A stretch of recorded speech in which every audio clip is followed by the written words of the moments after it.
went live.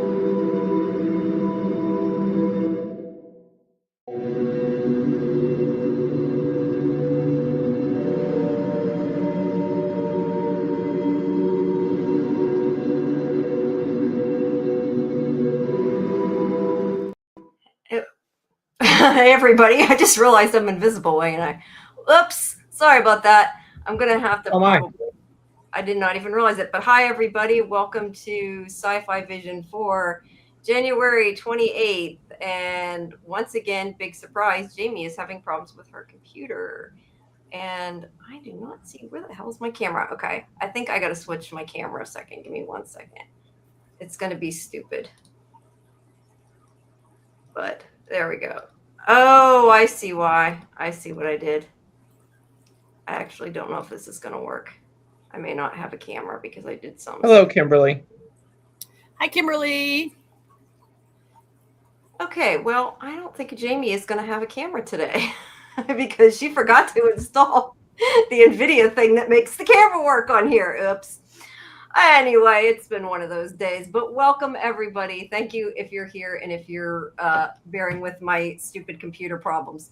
But we're going to be doing Wonder Man tonight, and we are going to talk about the first 3 episodes, and then next Wednesday we'll do the next 3, and then the following Wednesday we will do the final 3. The final 2, I'm sorry. And we are having watch parties beforehand at 8:30, so make sure you guys tune into that each week. And you can do that by joining Discord, which I will put the link in the chat. If you're not a member of our Discord, make sure that you join Discord to get our schedule and everything. And please make sure you subscribe to SciFi Vision and like the video, hype it if you can. And I believe tomorrow, Scarlett and I and Jen are going to be doing School Spirits. So I should have the schedule out for that. When we're done here tonight, I'll fix it and get that taken care of. And it looks like none of us are going to be anything but pictures tonight. As Adrian isn't on the screen either. Oh, well. Well, if you guys aren't, I'm not. So yeah, it's all good. I don't have a choice. We're looking of course, then again, Jamie. We're watching screen caps tonight anyway. Jamie has capped the show, so it's all good. I forgot. You know what it is? Because this is what's stupid, but this is the way it is. You can't use your camera in 2 places at once. Right. So the only way I can get OBS on here is I have to put the camera in first, and I never loaded, like I use like an NVIDIA thing because I can't use the regular camera or it won't work through StreamYard. And that was the one thing I forgot to reinstall was the NVIDIA video program, which I just now realized because I have no video. But you know, it worked for Zoom, so I didn't worry about it. Didn't notice it until now. But welcome everybody. If you didn't, like I said, hopefully everybody saw Wonder Man with us tonight. And if you have already seen it, at least hopefully, if not. And yeah. This is your final. If you haven't watched Wonder Man yet, get out of here. Otherwise, welcome. There's nothing to spoil. Yeah. Okay, so let's start there. AJ, not a fan, huh? Yeah, I found it boring. Really? That's funny. I really liked it. I have no reason to care about this character. I care about him. I really felt sad for him that he's like so alone and he has no friends, and he finally makes this one friend and it's a setup. And like, I mean, look, there's almost nothing, there's very little superhero about it so far, right? But like I don't know, I felt sorry. His isolation like was really sad, and I kind of liked it. Yeah, I did too.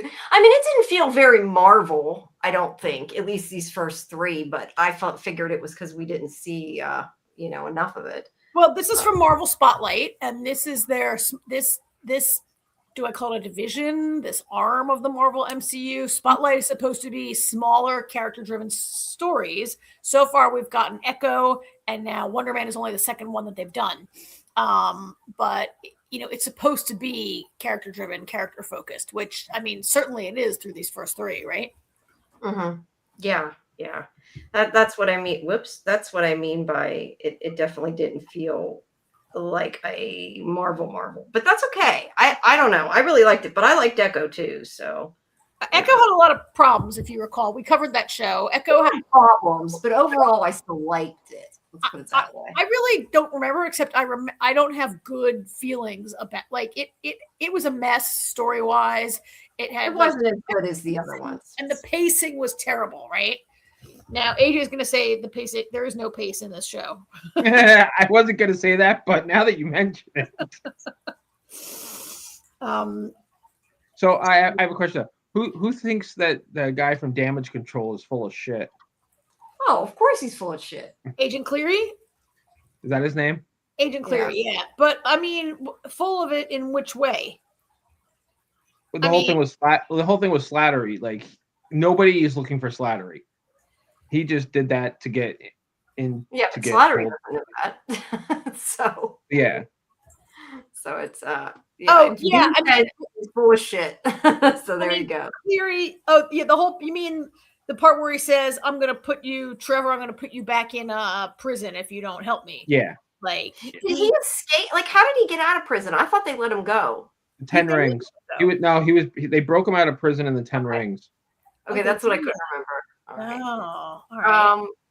B likes the characters, says I don't suppose we have a reason to care about a character until we do, and I found myself caring about the characters. I did too. I guess that's what I enjoyed the most about it was the parts between Simon and Slattery. Like that's the part that I liked, even though it necessarily wasn't plot based, I guess. And okay, Kimberly has a question, and this is kind of I was wondering too, says is Damage Control part of S.H.I.E.L.D. or SWORD, or is it another entity? It's another entity. I don't know.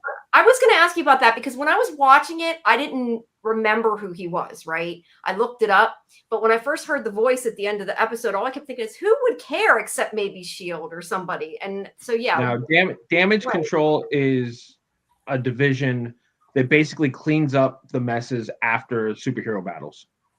Okay. So, like, it probably started after, like, the Battle of New York.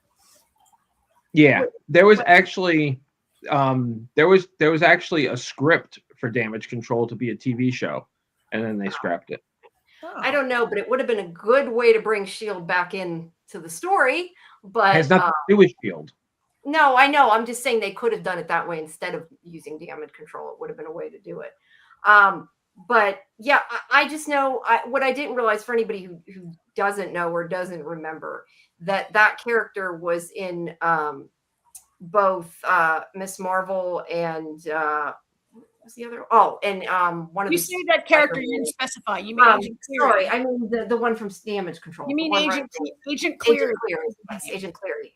That he went after Miss Marvel at one point, and he went after Spider-Man in one of the Spider-Man movies. I don't remember which, but I'm sure AJ remembers many more. I forget. You know what? He was in No Way Home, but I completely forgot that said that. I remember him from Miss Marvel. Yeah, he was in Miss Marvel too. So yeah, I had forgotten about him, and I really had to like look up who he was. I wish they would have. I mean, I guess we really didn't need to know more than they gave us, but I would have liked like a little kind of recap piece of it, I guess, to explain who he was. Maybe might have helped. The fact that he's for Damage Control is all you really need to know.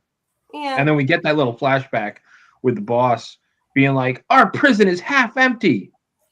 That's a good thing. Yeah, it is a good thing. It is a good thing. I mean, they clearly have some kind of quota they got to meet. They don't have a quota, but they have. They want to get their money's worth. Let me finish my sentence. They don't have a quota. They have like the GAO breathing down their neck that they spent all this taxpayer money that's not being used. Right? They don't have a quota per se. Yeah, not specific. I'm just Jimmy, please. You always tell me I should tell you to shut up, so shut up. Okay, sorry. It's hard to see your face to know you're not done. Sorry. Well, I was talking. Like the government accountability office is on their asses, being like, you spent all this money. There's nobody in this prison. I mean, I see maybe. Look, I don't know how long ago this was written, but there do seem to be some parallels with the political climate in the United States right now, that they're going to round these people up who really haven't done anything. Simon hasn't done anything, right? There's a suspicion, like they're like, oh, he's unstable, but there was a fire when he was 13 and that's it, right? But they have but Jamie, when you were talking, you made me think about damage control, and I feel like Cleary. So I'm sorry this is taking so long. I promise I will shut up in a second. I feel like these are designed that you don't have to know who Cleary is or have seen the other Marvel movies or Google them and look them up. But it helps you a little if you want to, right? But Cleary to me feels like this sort of, when you said you forgot about him, both of you got AJ said you forgot about him. I feel like Cleary's a guy that maybe his boss he's like a kind of a middle manager he's trying to make a big score. He wants to make a big capture and put a guy in this prison to get himself noticed at the office. I think that's what I feel like his motivation is. It's not there in the script, but that's what the impression I got of him. Yeah. And I'm done. I will shut up now. No, sorry. I'm just reading. We're talking in the chat about Sword and Shield. I'm assuming I was going to put that in the chat. On the camera so you can see what I'm talking about. Lord means WandaVision, maybe. I'm not sure what, because Vision show means Vision hasn't come out yet. Jamie, what? Sword was also at the end of Shield. Sword was at when they were in. Okay, I see. Yeah, when Daisy and what's his face were on the ship. I didn't realize they were calling it that. I see. Okay, you mean at the very, very end. Okay. Very, very end, yes. Very, very end. Okay, got it. See, I didn't realize they called it that. I never watched Shield, and someone mentioned Sword, and I don't really feel like we don't need to know that. We don't need to know that. No, we don't. But it's nice. That's one of the things, though, I do love about the Marvel stuff, that they do all connect. I just sometimes wish that they'd maybe explain it better if I forget, but it's my fault for not remembering or not knowing, because they expect you to go find out on your own, which is okay. See, I mean, they don't like this. See, I love that. They don't expect you to find out on your own, only if you want to. Like, I don't have to do that. Sorry, there's a piece of fuzz went in my mouth from this blanket here. You can look it up if you want to, but they don't expect you to, and I don't have to because I don't care as much as other people maybe do, right? And that's fine. But it is on you to go look it up. They're not gonna. I like that they don't overstuff it too much, and that I don't have to watch 25 movies to understand what the hell's going on in an 8-episode TV show. That's fair. Well, let's go a little bit in order. We don't got to go through everything, but just kind of try to go in order. So the first part is all the flashback about Simon as a kid seeing Wonder Man. Now, I did want to ask you, AJ, we were talking about this earlier in the watch party in the chat. So Wonder Man was a real show or just a real comic? I mean, I thought it was a show, but I wasn't entirely. So, no. No, okay. No is the simple answer. They have completely reinvented this character. Like, Wonder Man was not a movie that he saw as a kid or anything. He called himself Wonder Man. Okay, but it was a comic character, though. It just wasn't. Yes. Okay, well, I thought maybe it was like a series a long time ago. But he was like a normal superhero, he was a superhero that called himself Wonder Man. Interesting, because I think the whole actor thing is an interesting thing. That's why I kind of wondered if that was new, and it sounds like that whole idea is new then. No, he wasn't. No, Wonder Man, after he left the Avengers, he wanted to do something else with his life, so he became an actor. He started as a stunt man. Oh, okay. Interesting. Oh, I guess superheroes would make great stuntmen. Yeah, they would. Yeah, he knowing how about the character in the comics it doesn't matter at all, because, like I said, they have completely reinvented him. For one thing, it looks like he's going to be a mutant in this show, and he was not a mutant in the comics. He was created by Baron Zemo. I don't know who that is, but okay. Yes, you do. Zemo is. I don't remember the character name. Is that better? Zemo is bad guy from Falcon Winter Soldier. I mean, he's been in a couple things, but Falcon and Winter Soldier. Did you watch that one with us? No, I never watched Falcon and Winter Soldier. Or right, you mean the series, right? Or is that the name of it? Yeah. Yeah, no, I never watched the series. That's why. Zemo's part of Hydra. Okay, that explains that. That helps a little bit. No, I never did watch that. I keep forgetting to watch that, honestly. I've watched all the other series. That's the only one I haven't seen, and I keep forgetting to watch it. Yeah, so knowing about anything from the comics, it means nothing because they have completely reinvented the character. All right, fair enough. All right, are you going to say something, Karen? You sound like you were going to say something. I was going to, but I decided not to. So anyway, this is the flashback of Simon was a little kid when his dad took him to see the Wonder Man movie. Right. And then we find out he is an actor and he likes to take a lot of notes on his sides to the detriment of his career, potentially. I was like thinking if I have time, I'd like to read that, but I didn't take time to actually read it, but all his notes he put on the script. So he was going to be in American Horror Story, and he's practicing to get ready for his role. And then he comes on. I love how they have actors playing their real people. Like they have, what's her name now? Ashley Green.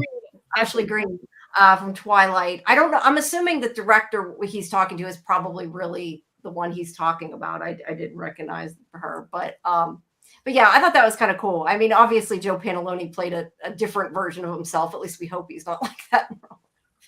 But yeah, I thought that was kind of cool. Hey, Doc, welcome. Alice Cullens is the name of the director. Yes. I don't know what she's directed, but why don't I Google her up real quick while you? Yeah, I don't know the name of the director. That I don't remember. You'd have to look at the cast. I'm looking it up. Alice Cullens. No. Alice Cullens is the name that Ashley Green played. Alice Cullen was the name of the character she played in. Yeah, because they were the Cullen family or whatever. Yeah. Yeah, I don't know the name of the director. You'd have to. Actually, no, that is his mother. Never mind. All right. So anyway, I mean that's one of the first moments. I'm sorry, Jamie, for interrupting you. I apologize, but this is one of the first moments when we see a friend of mine today described this show as meta as hell, except he didn't say hell. He said meta as, F. Yeah. And it is. This show is crazy meta, and this is like the first of pretty much every scene has some kind of meta something going on. Yeah, I know. I figured they were going to break the fourth wall, and they really didn't. But yes, it's definitely meta, and they have a lot of jokes. That's what I was trying to say to you when I was talking about Ben Kingsley earlier. Like, I just meant it was funny when he said it because it was meant to be that kind of joke. I mean, maybe it was. Well, I thought it was. Crime Lord is asking what Earth this is going to be in. I have not heard anything about that, but that would be an AJ question, not more than anything. Do you know, AJ? I would assume Prime universe. Yeah, I haven't heard anything otherwise, but it I don't know. It could be. I hope it's Prime. You guys, if you're here regularly, that's one of the things I hate most about the multiverse nonsense is that not like the multiverse. This low stakes of anything that ever happens. Nobody really dies because they can just come from another Earth, right? That's so annoying. That part true. It hasn't happened though. It's not like they've brought anybody that was dead into this universe. Well, we had to be fair, that's where I think S.H.I.E.L.D. kind of was kind of annoyed me with the whole when they did the whole multiverse time travel thing. That was when it to me was like, I don't like this as much. Yeah. But, anyway, this is a great scene. I loved him on the set here, and yeah, he's doing what an actor does. He's trying to find motivation for the character, but maybe going just a tad bit overboard. I'm not an actor, but he's doing maybe what a star does, but this is not what a day player does. No, a guest star does not do that, and he's not a guest star. He's a they refer to him as a day player. They say that he's a day player, right? He's not not even a guest star. Yeah, he's lucky to have. They said he gave a really great audition. Yeah, so it's like one person even says, "What the hell is this guy?"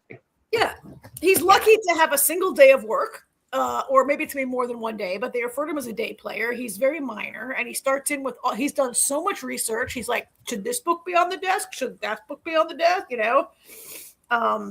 And he can't get out of his own way.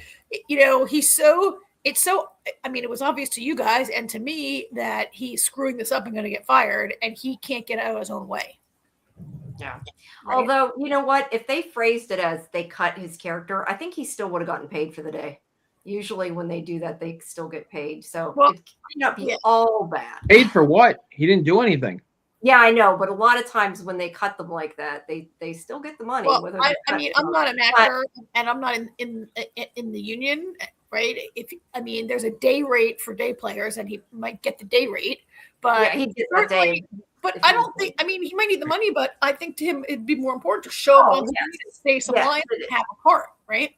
Yes, you're right. I'm just saying, I just thought it was kind of funny because I'm like, well, he might have at least got his money. Hopefully. I don't know what the day rate is, or if it's anything that a person could. It would be $200, right? Yeah, it could $1,000.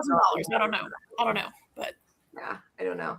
But either way, they're very quickly annoyed with him for good reason, and eventually they call the showrunner. This woman calls the showrunner, or has them call the showrunner, and they cut his part. I'm making quote marks like people can see what I'm doing now. Yeah, Jamie, they cut his part. Very good. They cut his part, and he's fired. And so you're right. He got in his own way. They thought he was a good actor, but he screwed himself up, and he's gone. And there's the what do you want to? Not tag. I can't think of the right word. The title credit. Title credit. Yeah, title credit. For the show. And then we find out his girlfriend's leaving him too, and she wasn't just leaving him; she was trying to sneak out while he was at work, which was like really awful. And he's like, "Well, I mean, I was supposed to be home till 5. If I was going to pack up and move my stuff, I'd want my ex to not be there. But yeah, she wasn't going to tell him; she was just going to be gone when he gets home." Now, here's something I find funny. He has a girlfriend, temporarily, as the case is. By the time we get around to this. But he had a girlfriend for a long enough period that she was living with him. Right. Yet they create, after, it's like they almost forget that this girl's been living with him for however long.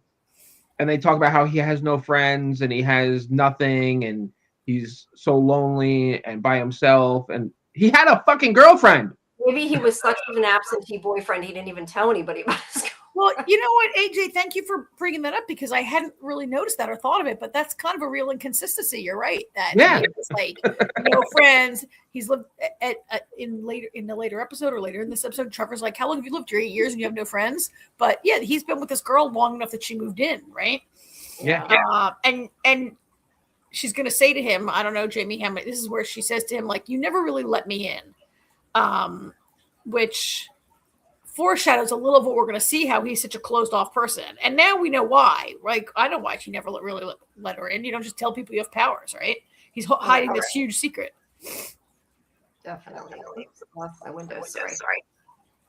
Okay, I'm echoing now. Somebody's echoing me. I don't hear it, but I can. I did for a second. I don't now. I did for a second. Okay. All right. So yeah, she leaves him. That's really all we need to know about that. Poor guy. Yeah. Right. So then he goes by himself to the movies, which I get the kind of the opinion he does that a lot. They didn't say that, but I get that feeling that he goes to see this movie a lot by himself. And the name, you know what? I opened my file and I'm not even reading. Midnight Cowboy. Midnight Cowboy. Okay, because I was going to say I wrote down some things and I forgot to even look at them. Oh, I know. Okay, we're not to that yet. How did I miss that? I missed one thing. I wrote down and I didn't show because I'm not looking at my notes. I just want to go back up a second to when he came on set. Did you see the Rogers the musical? Rogers the musical, yeah. Yeah, that was great. So, Rogers. I didn't notice that. Yeah, I saw that. I caught that right away. Yeah, I wish they'd make that. That which one was that? Was that in Hawkeye? They had that. Hawkeye. Hawkeye. Yeah, okay. It was Hawkeye. So yeah, he goes to the theater and to see Midnight Cowboy. And he meets Doc. Karen, you seem too nice for your name. Do you have secret rage powers? Let me change to my other avatar here, Doc, which Jamie and AJ knew me for years as more like this person. The angry banana. Where is it? Did it come up? Angry The banana? angry banana, yeah. I don't see it. Angry banana. Yes, I'm the angry. I'm a ranter, and I'm a holder of grudges. Doc, not for nothing though, is the name Karen synonymous with nice people these days? Well, I mean that was what he meant. I've never heard Karen ask for a manager, but that call the manager nonsense. I heard that the internet's moving on and there's another name they have now, but I forget what it is. But I've never called a manager. it's actually funny because I tell people all the time, I'm like, I have a friend named Karen, and she is that. I was like, I feel so bad for people with that name. Yeah, I know. I thought the same thing. I actually got in like a fight with a guy in a bar recently. Not a fight, but I was going to watch football, and this stupid guy who was with my friends was like messing with me, and I was like, "Oh, you think that's funny? Like people like say stuff." And anyway, I was like, "Whatever, I'm out of here," and yes, I'm that person that's like, "Whatever, I'm storming out of this bar right now." And then people buy me a drink to make me stay. It's all a plan. Smart plan. All right. Anyway, this is where he first meets Trevor, where Simon meets Trevor in the movie theater. He gets ready to yell at Trevor. Well, not yell at him, but say something to Trevor because he is talking. But he's like, "Don't worry, I won't talk when the movie starts." Because at first he seems like he's one of those people on the phone, at the theater. They weren't even the trailers yet. Yeah, it's not even a trailer. And he's like, says something like, "Tell Uma I said hi," or something like that. Which was hilarious. Too much. Crime Lord didn't even know the season was out. The whole whole season. Come back next Wednesday, Crime Lord. We're gonna have a watch party on our Discord at 8:30, and then 8:30 have another review. So give yourself a week to catch up and join us. Yeah. Well, I don't know that you're really, if you listen to us now, like, I don't know that this show is so like deep secrets that it's going to ruin it by being spoiled though either. It's not yes, because as AJ said, AJ feels nothing happened in these 3 episodes. So what is there to spoil? I don't know. I agree with that.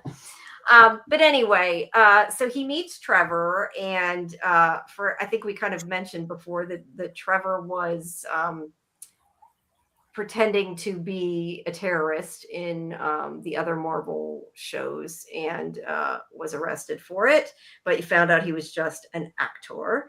And that is from one of the Iron Mans, I want to say. Iron Man 3. Iron Man 3 and Shang-Chi and one of the one-shots. I mean, to be clear, for anyone who hasn't, I don't know if anybody here with us tonight hasn't watched that, but I mean, he wasn't just going to be a terrorist. There was like a real bad guy who hired actor Trevor to portray him in his terrorist propaganda videos that he was putting out. Yes, which I don't think he quite understood at the beginning what he was doing. At least if I remember right. Trevor was completely in the dark. He was completely in the dark, and he was completely like on drugs and stuff at that. He was a real mess. That was a patsy. And as he says in one of these episodes, he took the gig to pay for his gambling and his hookers. And drugs. So at any rate, Simon comes over, he recognizes him, but not just as the Mandarin. He starts like telling him about all his different roles. He clearly knows this guy. He is a fan. And, he seems to be just like a movie buff in general, like Trevor, and knows a lot. I mean, I think I wouldn't even say a movie buff, an acting buff. He's a real, real studious student of acting, because he recognizes Trevor, I think, from a TV show. And they both quote all sorts of TV and stage and film throughout all these episodes, right? So he's a movie, TV, stage buff. How's that? He knows it all. But that's part of why they get along really well. But anyway, they watch the movie. They both find it emotional. That's not really important. Okay, so on the way out, he starts talking to him and asks him kind of what's next, because he happens to mention he's got a big audition, and he mentions Wonder Man. And I remember, because I didn't really look much into what was going to happen in the show, I remember thinking he is going to not be happy when you show up trying to get what he's going out for. But I guess he was trying for the other role anyway, which I didn't realize until later.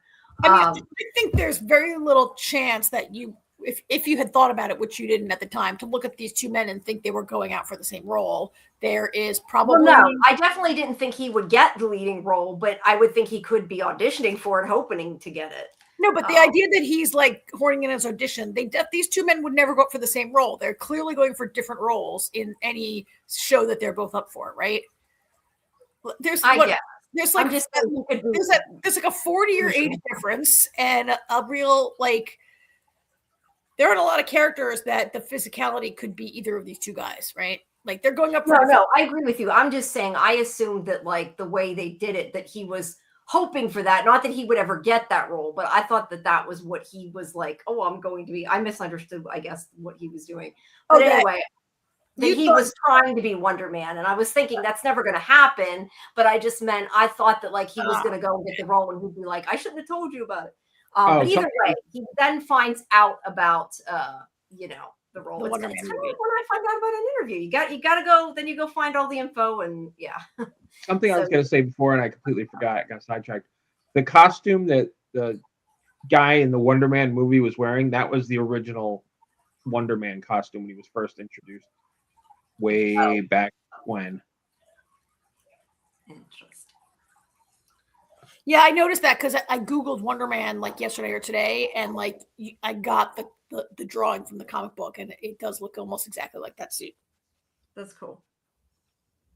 All right. So he immediately goes and tries to find out about the audition by going to his agent first. And he's like, basically, why didn't you tell me about this? And his agent's name is Janelle. Yeah. Yes. And he likes this director. Can you go back, Jamie, to that shot of him in the conference room? Yeah. At this moment, I started to think that he maybe is like a neurodivergent kind of person, or maybe, I mean, they still call it on the spectrum, but that you would barge into a company meeting, like your agent is in a meeting with all the agents and you just barge in, and like that's either like a person who doesn't really understand what's going on in there, or a person who's so self-absorbed that he just doesn't mind disrupting embarrassing his agent in front of all of her colleagues, right? Like the second one. It's kind of like, why would he do that? I agree with you. I don't know why. I feel like for the show, like I'm looking up references because I just feel like I've noticed things and think they're important. Because I did write down that this place was the Hanover Agency. And I looked it up. That is actually a character, William Hanover from Earth 616. I don't know. It had to do with mutants. So I don't know if that's kind of like a little. Hanover's a very common. I don't know, but I looked it up. It's a super common name, right? And places. I'm just telling you, I looked it up. I didn't say it. Do not bring me the from level investigation. I'm not. There's certain things. It's like I have one coming up that I know is a Marvel reference, but we'll get there. Okay. So anyway, this director, Vaughn Kovac, he is the one directing it. That he, again, because he seems to like directors and actors and everybody else. He likes this guy. He wants to be in the movie. He's like, why didn't you tell me about this? And she stops the meeting to watch the video on him, which was strange to begin with. But so she stops the meeting, watches the video of this guy, and she's like, it's too late. Today's the last auditions. And tells him to come back, and she'll talk to him later about him getting fired for the other role. And he just kind of brushes it off and lets her leave. And he ends up going into her computer to try to get the information. And I just was going to say, I noticed Bakshi, and of course that is a character in S.H.I.E.L.D. And I don't know if that's why they used the name or not, but it stood out to me since I'm watching S.H.I.E.L.D. stuff. But anyway, so he goes and he calls I don't know if he called the casting director. I don't know exactly who he called, but he pretended that he calls the casting director's assistant. He pretends that he's Janelle's assistant. And he's calling the other character's assistant. It's actually kind of, I mean, go ahead. I interrupted you. I'm sorry. No, it's kind of smart. I mean, it's bad, but it's kind of smart. He pretends to, be trying to fit his client into this audition. And in the end, he ends up finding out exactly where their audition is, and they get him into it. So he rushes to get there. They're going to wait and give him a chance to do the audition. I loved his impersonation of a probably female like assistant, and like the banter, the way that two assistants would relate on the phone to each other, like having these conversations all the time, right? And Yeah. I thought this was kind of a cute little. Yeah. No, I agree. Cute. It worked. At any rate, he got his audition. He comes in. Now, the important thing about this is he has to, and I don't know if this is something that they're going to like come back and explain a bit later, but when he signs the NDA, he also has to sign a contract that he doesn't have superpowers. I don't understand that. Like, is that just like a thing that superheroes can't be in shows? I missed something there, or I don't know if it's something that's coming back later. Whoops, I didn't mean to do that. I don't know if you really need to know more than just on the show that we're watching. People with powers are persecuted, hunted, and banned from working in certain industries. Yeah.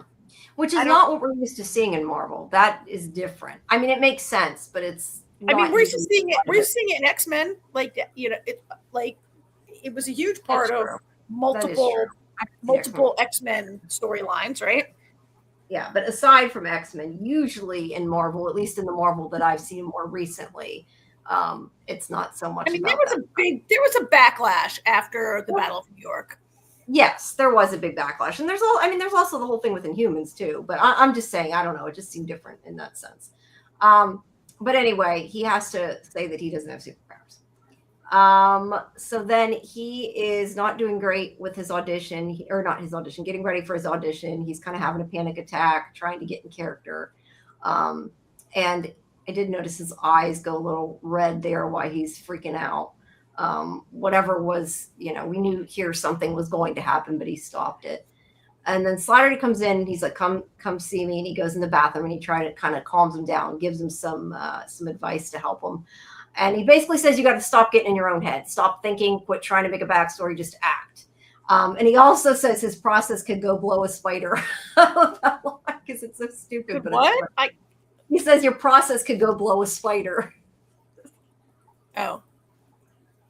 It doesn't make sense. I just thought it was funny because it was just like something dumb he said. So anyway, he he gives him advice and it works. Because he is able to calm down and he gives a super good audition.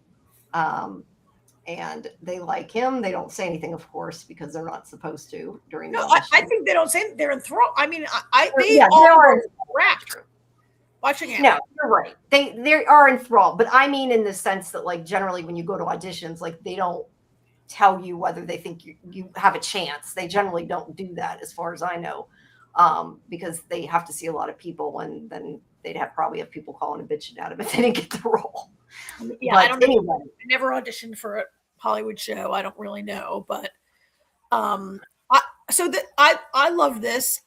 To me, AJ, this might be one of the things that you're not loving as much, but I really enjoy these scenes where Yahya Abdul-Mateen and Ben Kingsley stop and act.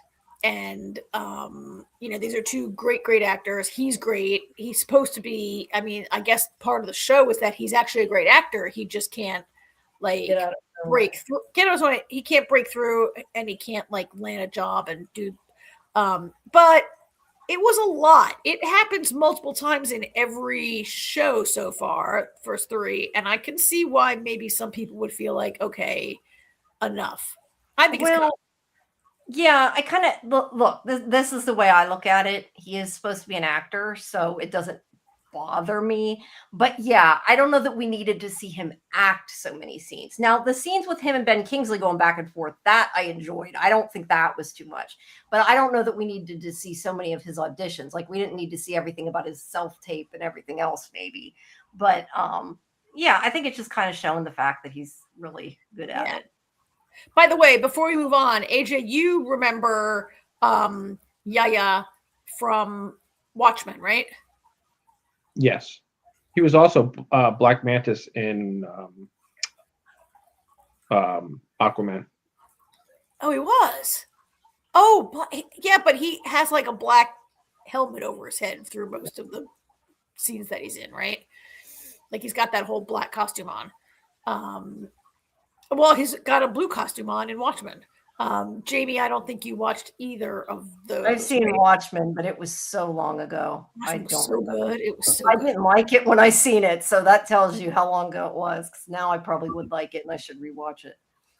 I was not into the superhero thing back then.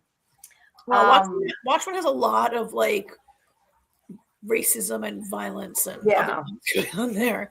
Right. Anyway, I kind of enjoy these little asides where he's acting, and I guess there's a level on which it's kind of like hilarious also watching these two actors sort of like really overact, but not quite overact. Take it right to the edge. Yeah. So they hang out at the bar after. We do find out that Trevor is a recovering alcoholic. He tells Simon here that he has a good feeling about. I assume, he says like he says multiple times 13 years sober, but I assume he became sober because he was in prison where he. Oh, I hadn't thought about that, but yeah, probably. Not that people can't get drugs and alcohol in prison in America, but I assume that he went to prison 13 years ago, and that's what made him go sober. Yeah, and that's what it seems like from the next episode. You're right, but the point is he's sober now. He doesn't drink because that's mentioned a couple times. But yeah, so they're hanging out at the bar, and he tells Simon that he has a good feeling about basically about how he did, I guess. They both did. He never actually seen his audition. He just has a good feeling. But anyway, they're kind of. We heard through the door that he was true, yeah. Like the casting people were just like laughing, and he had he knocked it out of the park. Yeah, no, I mean he didn't hear Simon's audition, but I guess he could probably hear it through the door some too, maybe. But yeah, he did a good audition. Everybody heard that. So yeah, anyway, they're kind of chummy. They're like, let's keep in touch. And he stays back behind at the bar. Simon does text him away here. Here's where he's at the bar. Simon texts him from the star from the Hollywood Walk of Fame with the director's star on it. From, I don't know what the name of the theater is now. I always want to say Mann's Chinese Theater. It has a sign, TCL Chinese Theater.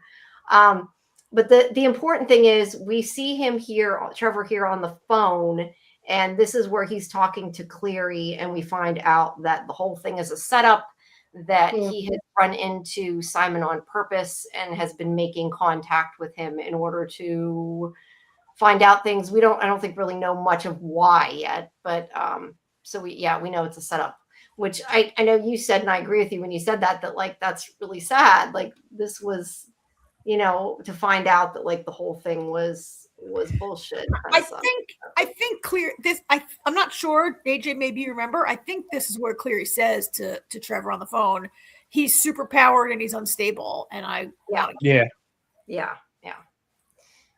so they're trying to find out about his powers of we don't know exactly what that is yet or anything, but he's clearly working with this guy to try to find out about Simon. So that is the end of episode 1. And then episode 2, go ahead. I'm just switching pictures. I just switched pictures. So AJ, were you already like disappointed at the end of episode 1 or I know I often hear you speak generously of pilot episodes or first episodes, premiere episodes that have to set a lot up and like we should watch to at least the I was just kind of indifferent. I was kind of like, okay, I mean, and that's the other thing. There's such short episodes. I mean, this is 8 episodes, so we're looking at what? Barely 4 hours. Yeah. Wow. I mean, why not just do like a really long movie? They could have. Because a movie is a completely different. Yeah, because you don't want to stop in the middle of a movie. A movie is a completely different budget and timeline, and this. I don't know that a character-driven Marvel movie without action gets released. Okay, that's a good point. Well, I meant more like a made-for-Disney movie, but you're right. Yeah, you're right. Like a made-for-Disney. Could it have been a movie? Maybe. Yeah. But yeah, you're right. I guess without the action, it probably wouldn't work good for a movie. So this part is all flashback to when he was arrested by Cleary. Whoop, hold on. There we go. So I had missed the thing across the screen. this is where I was asking. You said something about 13 years ago. It must have been 13 I was years. wrong. It was not. It was only very recently, right? Yeah, the 13 years was the in prison or whatever. Yeah. But he's talking to the woman. But they grab him when he's at the airport and bring him in, and they're like, "We're gonna send you back to prison unless you help us." And I believe, I don't know, is this where we hear about the prison, or was that in the next one? This was a little. I mean, he's. I can't really remember, but he says like something about like you shouldn't have gotten out of prison, and I'm gonna put you back, right? If you don't help me. He says you got out of prison early, and Trevor goes, "That wasn't my fault." You're right. Yeah. And unless you help me, I'll send you back. I mean, if this was a different show and a different franchise, Trevor would ask for a lawyer, but he doesn't. He just gets himself bullied by Cleary. Yeah, but it would have been a good time to ask for Matt Murdock, right? No, because that was one of the major problems with Echo was that people complained a lot that it had too many cameos and had too many connections and didn't let the character like drive the show, right? So that might be also Murdock lives in New York City and Trevor lives in California. So I want to clear something up. So Slattery was only in prison for like a year because the 10 Rings broke him out a year later. Oh, so he's been for 12 years living in peace and not in hiding, and nobody came after him. So that's another good point, AJ, to your point that Cleary is maybe full of it. Yeah. Unfortunately, he doesn't realize it because that's what I said. Like, he doesn't know they're not going to stick him back in prison. He just assumes that they will. And maybe he should have tried. Well, I mean, he's not. Were they looking for him? I don't know that they were looking for him or not. I mean, okay. I think if they were looking, but also to be fair, sorry. To be fair though, he wasn't really in hiding or just chilling on the streets, and they were like, whatever. He was being held captive by the villain in Shang-Chi. Right, but I mean, after he got away from them, like, were they hunting him? No. Okay, then they had kind of forgotten about him or didn't care or whatever. Well, because Trevor's not like a criminal mastermind. He's really not a danger on the streets, right? Like, I would want my law enforcement focusing on other people. Like he got involved with some bad people, but Trevor's not a supervillain, right?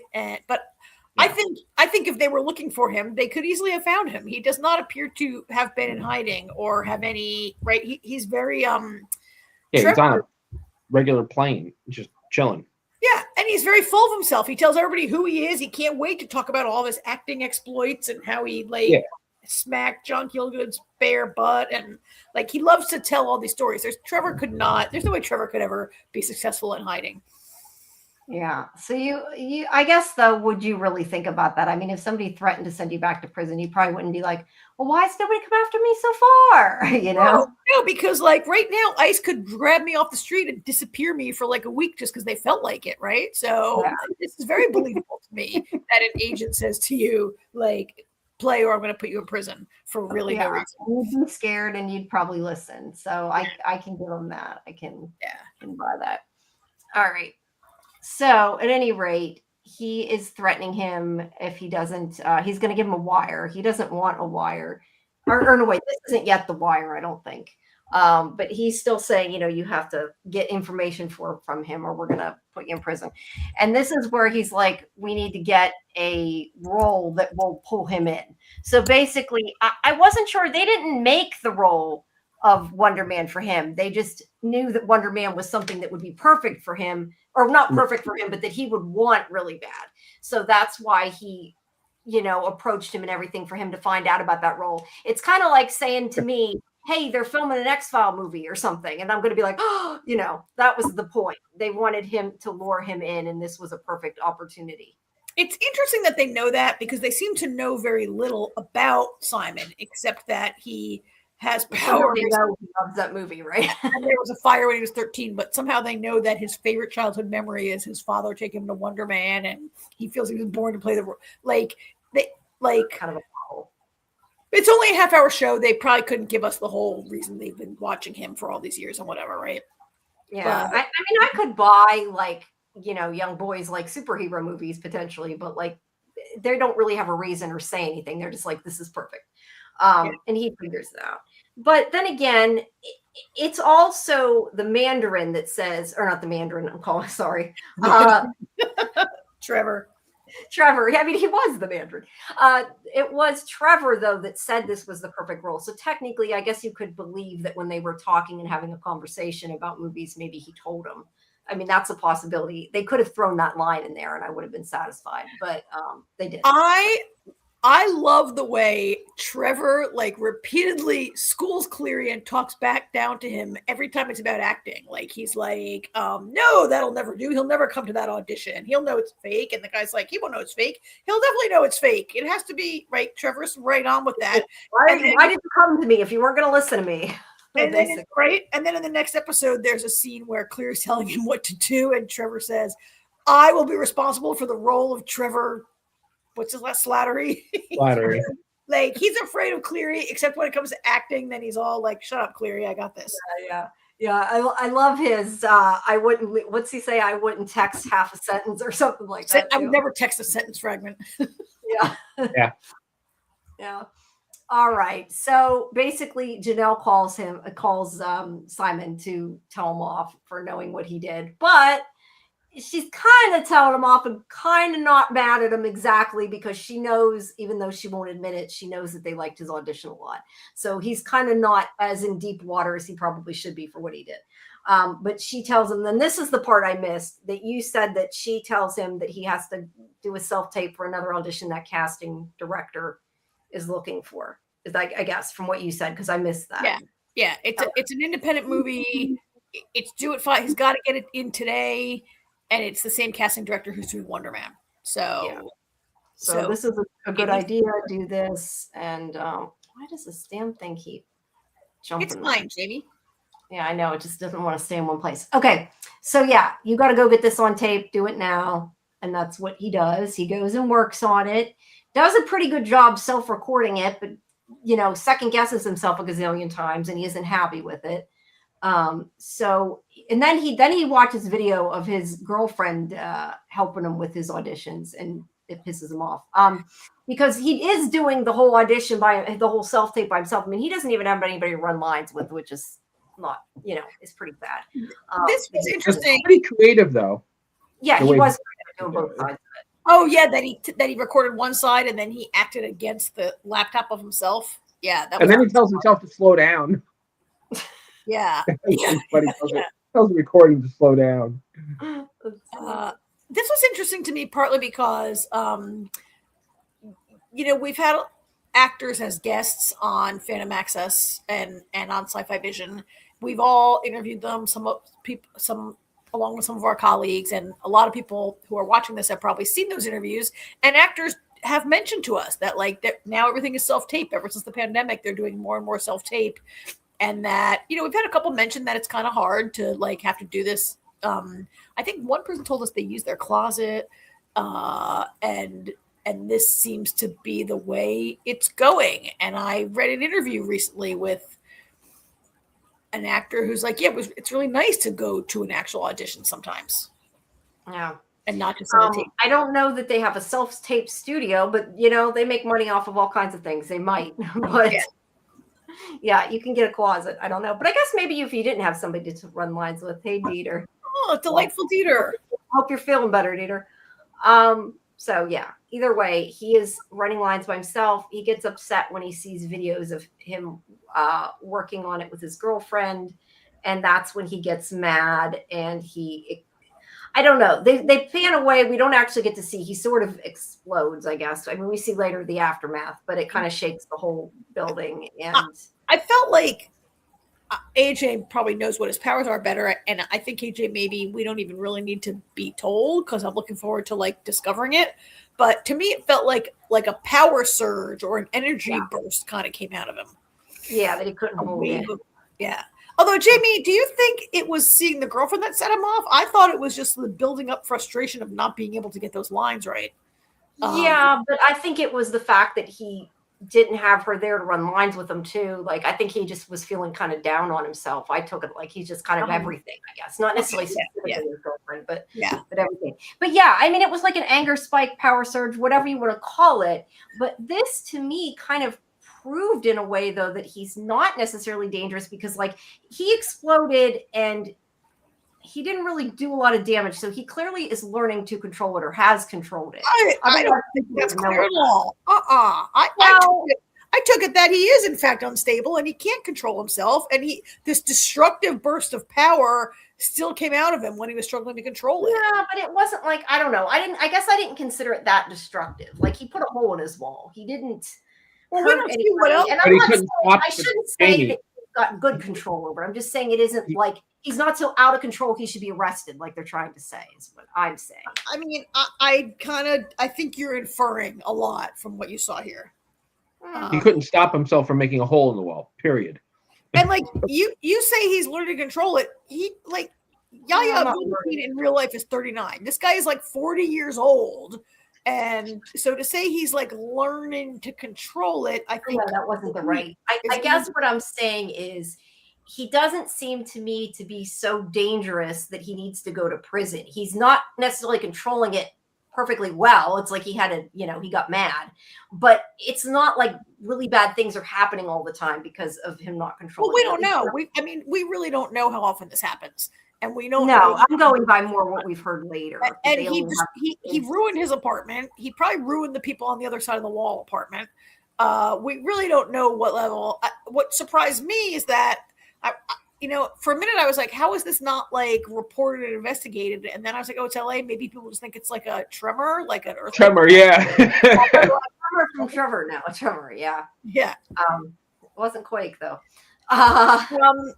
B says, if he couldn't control it, wouldn't he? Yeah, that's kind of what I was more getting at, is what she's saying. Like, it wasn't, what happened wasn't like this full blown out and blew up the whole building type of thing, was more what I meant. Not that he was doing a really perfect job controlling it, just that it wasn't as out of control as they're trying to say. He can't control it, and what happens if he gets really mad? Like, what if something much worse than getting frustrated over an audition happened? What if he gets mad at his brother? Yeah. Or what does it happen just when he stubs his toe? Does it happen? I don't know. He definitely has anger issues. So let's put it that way. He definitely has anger issues. But I don't think he was angry. I don't think he was angry. I think he was frustrated. No, I said he has anger issues. I mean, like later when he smashes the counter because he's pissed. That was when I went anger issues. No, this was frustration. You're right. This wasn't really anger. At any rate, we don't get to really see what happens until later when we see his wall. So we see Trevor at the diner, restaurant, whatever it is, with Cleary here, and he is telling him that he is going to spy for him, whether he wants to or not. He's going to give him a wire, which he doesn't want, but he threatens him. What's in here? What else is in this little briefcase here? There's a money clip with a bunch of money, a pen, a ring, a Zippo. Like, apparently it's a whole spy kit. Looks like a cufflink, a necklace. I'm not sure what the necklace is for. It's for a girl because it looks like a diamond necklace. There's a Zippo, a ring, a pen, and something else. Like, it's a little spy kit, and he gives him the Aura ring to wear. Yes, which is, I'm assuming, to hack the computer. And he's like, you're going to put this on his laptop and get us the information we need. And then this is where the copy his hard drive. Yes. Yeah. So here is when Simon texts him that he wants to meet because he needs help with his audition. And this is where Cleary's like, write him back. And he's like, I don't want him to think I'm just hanging around all day waiting to, for his text or whatever. He's not wrong. I think there are two. I think it's kind of hilarious that Trevor's like, I don't want to think I'm desperate, but I also think it's like better spycraft. Like, don't let your mark think you're waiting for him. Yeah, no. But I think some people have a different way they text, I think, than some people. Because I know it's just funny because it makes me think about it. Because my mom was selling something on Facebook Marketplace, okay, and the person texted that they wanted, information on it. She texted him back and she's like, they're not answering me again. They're not answering. I said, not everybody like responds within 5 minutes. And she's like, but they just wrote me a second ago about the other thing. Oh, yeah, but sometimes you do stuff in between. You don't necessarily text somebody back in 5 seconds. So, yeah, people have different texting habits. And clearly this guy is somebody who texts really quick. I mean, I think Trevor's showing his age a little bit. Like, I'm old also. I tend to text in complete sentences, although you guys know my capitalization isn't great, right? And I voice to text a lot, so you guys get weird texts from me. Yeah. But this is like Ben Kingsley's 82 in real life. This is like an old person texting, but it's also Trevor is such a formal kind of a guy at all times, right? Mm-hmm. Yeah. It's funny though, when you're teaching people to text though too, because I'm thinking like, I remember when I taught my parents to text, and like, my mom was always like wanting to sign the text. Like, you don't have to sign the text. I know it's from you. Yeah. And then a younger person would be like KKCU in 20, right? Yeah. Have to learn those. Thanks, Peter. Yeah, everybody. I get in trouble for my short texts. Subscribe. You, AJ, your texts are too short. I use K a lot. Do you? I'm the opposite. I type a book every time I text somebody. I always do. That's why you guys get like. I don't get in trouble as much as I used to, but I used to get yelled at all the time by Alyssa. Yeah, you said. I would just do K. Yeah. But and the subtext here, you guys who are watching, is that AJ will sometimes wake up in the morning and have probably 50 texts between me. Yes, I will. Yeah. Instead of Karen and I going get our own text, we continue in the group text. Uh-huh. But I tend to text a lot. You guys know. And then after reading, like, after reading all 20 messages combined between the two of them, I then respond with like a 2-word answer to the whole conversation. That's just right. LOL. I love B's. So B says it's funny because I text in full sentences with punctuation, but my kid does it differently. Here's what I love. Sometimes she asks me to help her write a text, and then she rewrites it to look like it was her. So basically, instead of using AI, your kid is just using you as her personal AI. Better than AI. Their AI. Yeah, I hate when that pops up and when you're typing something and it accidentally, like, you bump it and then like it rewrites what you wrote, and I'm like, no. All right, we're getting way off target here. We are. Anyway, the point is he texts in complete sentences was the part of that joke. All right, so he goes to see him at his house. He's trying to get in there so he can be sneaky and spy, but he doesn't let him in because he booked this place at the studio to self-record, which, like I said, I don't know if those. Well, he booked the place because he put a hole in his wall. Well, there's that. Yeah, he has a sheet over his wall. I guess that's a good point. I mean, he does say the place has bad energy, and I do get that he struggled to record it in that space. But yeah, it's because he crushed his wall. Yeah, there's that. I love though it says, "Don't forget to tip." I don't think she gets a lot of tips. Oh God, yeah, she was. Yeah, he's self-taping there, and we find out that there's a clause when they reserve the room that she gets to do all the lines against the actor. And she's very bad because he intends to do it with Trevor. And they're like, okay, thank you. And they leave. And they go to Trevor's place. They talk about movies and stuff. They talk about the skull that came from Hamlet and the skull, which was funny. So yeah, they're going to try to do it there. And then there's a lot of noise. One of his neighbors or something is really loud. I don't remember what they said. Blasting music. Can we just talk for a second about how amazing Trevor's apartment was with like books everywhere and props and trinkets and like that must have been so much fun for the set dressers to do. Yeah, I agree. It must have been. Well, it's cool. And I feel like there's more story behind these two than what we get to know. So they end up going to Joe Pants' house here to do the audition, and he is playing, I guess, a nastier version of himself. Like I said, we hope that's not how he normally is. A meta version of himself. A meta version of himself, of Joe Pantoliano. I can't talk. And Pantoliano, Joey Pants. Anyway, Joey Pants. Anyway, so they go there, and they do make a Matrix reference too, which I appreciated. But this was, we just skipped over the part where this is the part where Trevor says, "Do you have a friend that we can go to?" And Simon's like, "No." This is where Trevor says, "You've been here 8 years. You have no friends." And then Simon's like, "Do you have any friends?" And Trevor's like, "Well, no, but I know this one guy." Yeah. And we do get the story at one point. I think he had mentioned it, that he had a role on a soap opera, and he was working with Joe Pantoliano. He was working with Joe Pants anyway, and he ended up basically they fired him and gave him a bigger gave That's Joe not a what he bigger says. role. That's not what he says. Trevor. No, that's not what Joe says. I mean, when they're in the car, when he's talking, when Simon and yeah, so Trevor tells Simon Joey Pants stole the role from me. Yes. He says he got in the ear of the show of the writer, and he had them kill me off, and he stole the lead from me.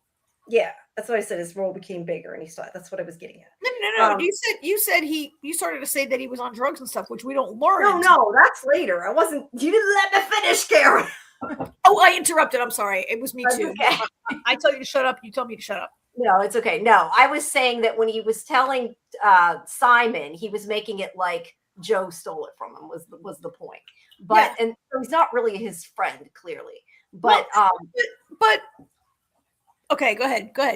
No, I was going to say, but then he when we go to this scene, this is where we find out that Joe says the truth, or at least what we're assuming is the truth, is that Trevor was high all the time and he wasn't doing his job, so that was why he got fired. It wasn't because of him, so he says. So, and it seems like that's probably the case. So, do you guys think that Trevor really believes that the job was stolen from him, that he was betrayed, and that Joey Pants stole the role from him, or is that just like what he tells people? I think that's what he tells people and what he tells himself. I think he actually believes it. Yeah, that's what I said. I think he tells himself until Joey Pants is like, "Are you kidding me? Like, this is what happened," and then it's kind of like Trevor's like, "Oh yeah." It's like he believed till he heard the truth again. I mean, he was a raging addict at the time, and sometimes an addict can't admit that they caused that to happen to themselves, right? It was like somebody else was out to get me. Somebody stole that from me. It's not that I was addicted and it caused me to lose my job. It's that somebody else stole my job. Right.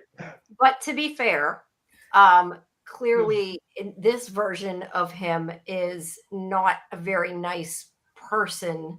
The way that he talks to and about Trevor, whether it was Trevor's fault he got fired or not is kind of irrelevant. He's very condescending. He's very nasty to him, which eventually, even though he's yelled at he gets a call from Janelle that he's supposed to be doing his self-tape while he's in the bathroom here. And there's like a bunch of jokes about baby's day out there.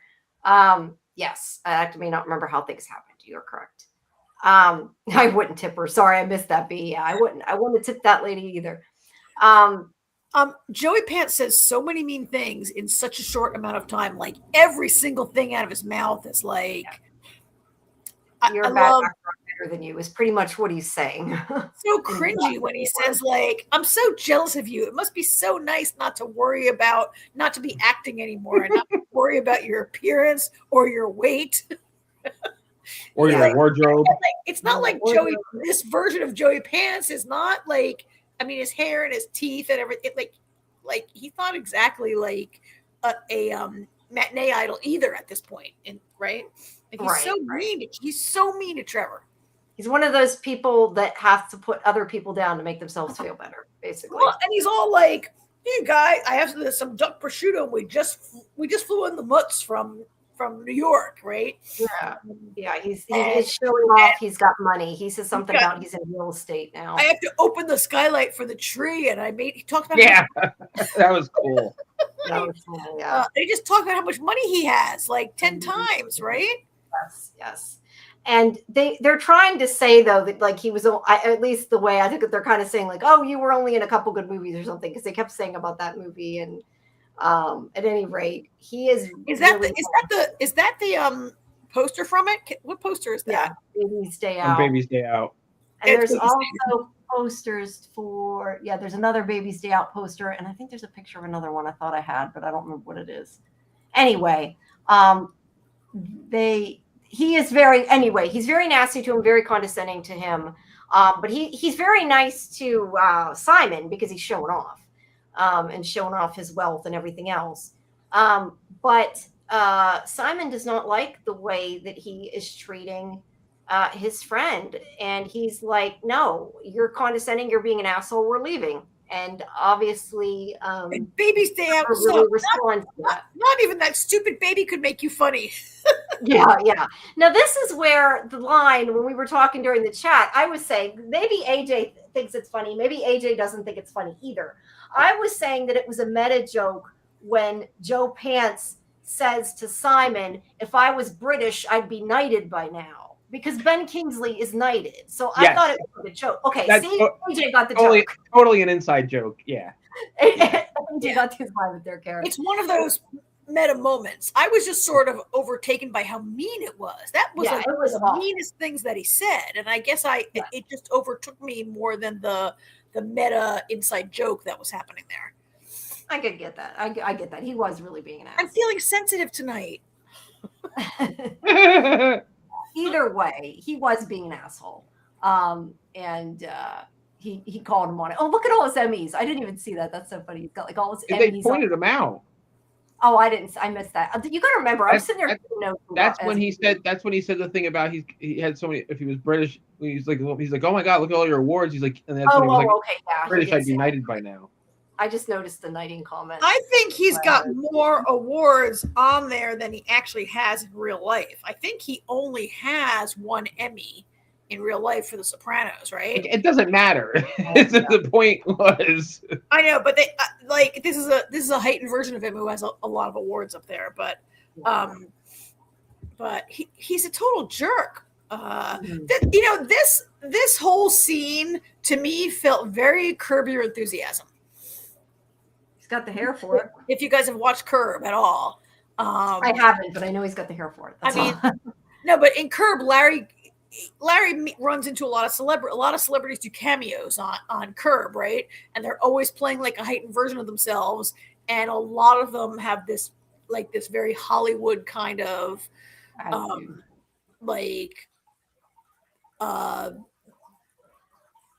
whether they're oblivious or the self-absorption is a big thing. I mean, Larry's the most self-absorbed person of all, right? If you watch Curb. But to me, this had a whole Curb thing. You guys don't watch Curb either, do you? So I don't know if anybody out there is listening and gets what I'm saying, but I got a Curb vibe out of this. All right, I get it. So basically, he gave up doing what he needed to do there because he didn't want to see him being treated bad.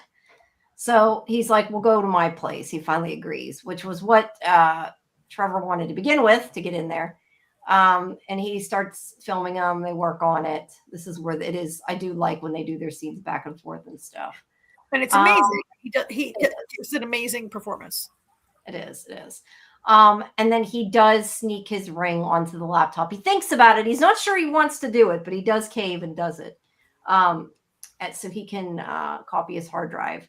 And then he sees the sheet on the wall and he pulls it down and there's a huge crack / smash / whatever you want to call it on the wall from him exploding, punching it, whatever. We don't know. But I don't think he punched it. I think that we saw in the last episode, we saw that crack start to form behind him as he was. Yeah, I think his energy released and it cracked the wall. But either way, he sees it. And I love that.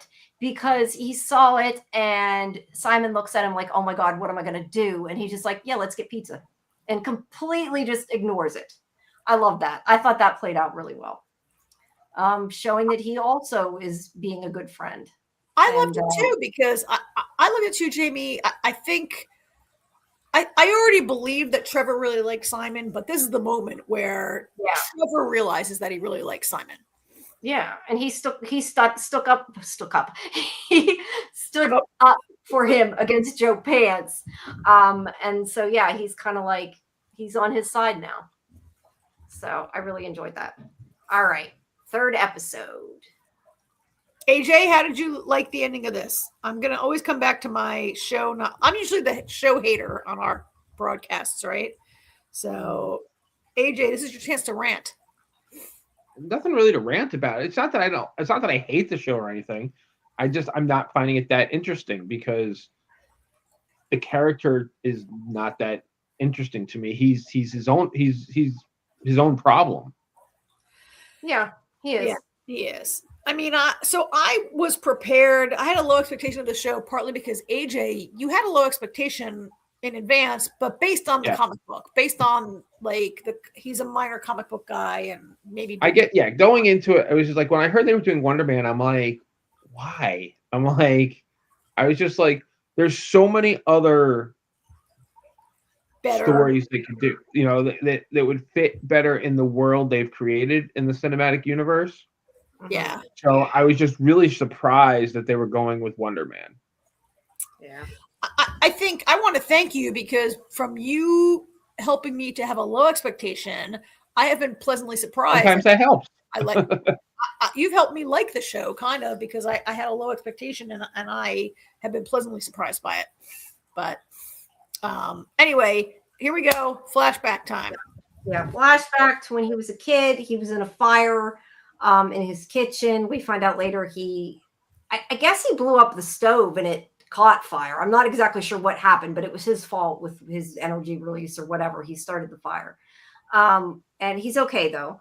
And it comes back around later. I think it was a bit of a cover where that's later, where the brother says who can't work the stove. But in this scene, his brother is, I think, rather supportive, right? They're tweens and teens, and his older brother Eric is kind of supportive. What's interesting here is that the doctor, he seems to have healing properties or to be unable to be injured, right? It's not just that he can we saw him create this power surge, but now the doctor's like, there's no smoke inhalation, there's no burns, there's nothing, he's in perfect health. Like, I don't know if he's indestructible or has super healing, but like, I felt like this was telling us a little more about his powers. Yeah, or it's because it was like came outward, but it sounded like he was in the fire. I don't know. He has holes in his shirt. His shirt is burned. He has holes in his shirt. Yeah, right? The thing though, and that's what made me think at first that they didn't really know for sure, because his brother, you're right, later he says something like, you couldn't even work the stove. And I was thinking, well, then he doesn't know what really happened. But I think that was sarcasm. I think that he knows he caused it, or at least I think that's the cover story they told everyone where this fire came from. But I did like too, the doctor seems to know though, I thought, because the doctor's like, I wrote it down now, I forget what exactly she said. I've never seen a healthier 13-year-old ever, right? No, not that. She says, hold on, let me find the right file. I have the wrong file. She says, you'll be careful next time when you're using the stove. And then she looks at him. It was the stove, right? Like, I thought like she was almost saying like, yes, say it was the stove. Like, this is your story you're going to tell. I don't know. That's how I took it. I don't know if it was supposed to be taken that way. She was suspicious of the situation, which is why she said it the way she did. Because you got to remember, this was 30 years ago. Yeah. 30 years ago, they weren't, mutants are a new thing as far as we know in the Marvel Cinematic Universe. So they weren't out looking for them. You know what I mean? Yeah. Like, I just more took it like superpowered beings weren't a big thing 30 years ago. But yeah, that's actually true. I hadn't thought of. Oh, sorry. I froze for a minute there, you guys. You lost me. I think my VPN turned on for a second there. Sorry. Okay. Excuse me. Can you guys hear me? All right. Yeah. Yeah. Can you hear us? Okay. All right. All right. I hear you now. Yeah, I had my freezing thing there. Okay. So at any rate, I also took it. Well, we just lost you. Hello? Can you hear me now? Yeah, you were going in and out. Can you hear me now? No. I also took it that the doctor sort of was like, I don't know what happened, but tell people it was the stove, right? Okay, yeah. See, that's sort of what I'm saying. I'm also wondering. No, but I think. Oh, I guess I didn't even finish my thought. She might have been suspicious of some kind of abuse or something. You remember 30 years ago. Yeah, that could be. It wasn't like, I didn't take it as it was a stove, right? Like, keep that story going. It was like, do you have anything else you want to tell me? That was the way I took it. Oh, to give the kid the chance to be like, no, somebody else did this to me. Yeah. I hadn't thought of that. My brother hates me and lit me on fire. Yeah. His brother is. You could be right. I hadn't thought of that. All right. So this is where we get the crap. What's the name of the group? I already forgot the name of the group. Blanking. The what are they called? The defense. The what are they called? Damage control. Damage control. Yeah, that. Damage control. And this is where he's saying that the government spent so much money on this prison for powered people, and that it's only half full. So they want to get their money's worth. So they're basically looking for reasons to put powered people in it, whether they deserve to be there or not, which is why they are after him. Sort of like it's almost as if somebody wanted to round up immigrants for some reason and get rid of them. Anyway. So, well, you know, art imitates life, imitates art. So, so here's him doing the self-tape and watching it. Okay. Oh, when Trevor talks to Cleary, they did get off the laptop. I mean, I thought that's a picture of the kitchen, as far as I could tell. I was a little confused by this because he was saying that the other thing they thought he was involved with was a porta potty explosion, and he said that this was proof he was at the scene. But this to me looks like their kitchen, so I'm very confused by that. That absolutely looks like a porta potty to me. Oh wait, okay, I see the blue things. I thought those were the cabinets. To me, that looked like kitchen cabinets, but you're right. That's a blue porta potty at the bottom. What the hell are those things? Is that the side of a building, maybe? I mean, Yeah, there was a wall behind it. Yeah. Okay. I thought that those were cabinets. I was looking at it wrong. It was a porta pot explosion at a job that he worked at or something, right? To me, that's just a surveillance photo or a crime scene photo that proves nothing. Except right. It's circumstantial completely. But why he would have it on his laptop? Okay, you know, people said could make sense. I don't know that picture was on his laptop. That wasn't on his laptop. That's from the file. Because I thought he said something like that they had proof he was at the scene. I thought he meant he took that from the laptop. The only thing on his laptop was self-tapes. Okay, well then I don't know where they got that from, but he did say now we have proof that that places him at the scene. I don't know what that was about then. How is that proof that places anyone at the scene? There are no people. No, I'm just saying that's what they said. At least that's what I've No, they suspect. They know he was there. And this happened, so he was, you know, it was like. So maybe he's saying you need to find out more about this. Might have been. He's filling in blanks that he has no business filling in. So it was more like find out. I thought he was saying this is what you found out. I took it wrong. Okay, you guys know that people set spotter pots on fire like all the time, right? Like it's like he just wanted to set the porta potty on fire. I'm telling you, having spent like the first part of my career as an event producer, like I used to do like festivals and parades and stuff. I've rented a lot of spotter pots in my life, and you have got to make sure you lock those things at night. People will set them on fire all the time. People camp out in them. People have sex in them. People do all sorts of stuff in them. Like for one to burn up and explode is like nothing. That's funny. Well, at any rate, he wants to say that he exploded it and he's trying to prove it. And this is where Trevor's like, are we sure he's dangerous? Because he does ask, like, how do you know that he's really dangerous? And he's like, yeah, he tells him he is. And he, again, like threatens him. And blowing up a spotter pot is not the worst use of someone's power, right? As long as nobody was in it when he did it, then it's not that bad thing. But yeah, so at any rate, he forces him to wear the wire at this point, threatening him again, and Trevor agrees reluctantly. And then let's see, there's the wire. He puts it on.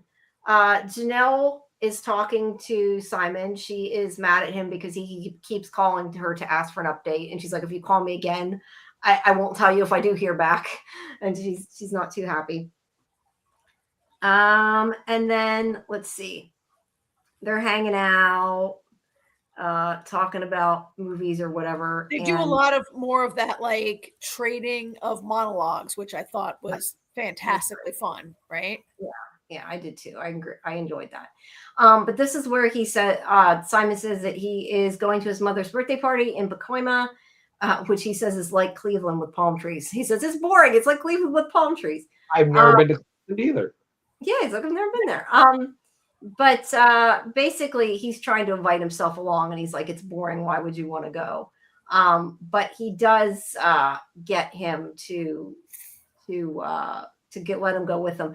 And Simon tells him that his family doesn't know he's been fired from American Horror Story, so he asks him not to tell. And then whenever they get to the house to see his mother, she is funny. I like her. And she's like, oh, you were in that American Horror Story movie. And he's like, it's not a movie, Mom. And then she's like, oh, but you're going to be on YouTube. He's like, no, that's for streamers. That was funny. So yeah, she's excited. I mean, she's happy for him. And then her other son, what's his name? I don't know. Eric. It's Eric. Eric has to try to take away from him because he doesn't want her to be proud of him.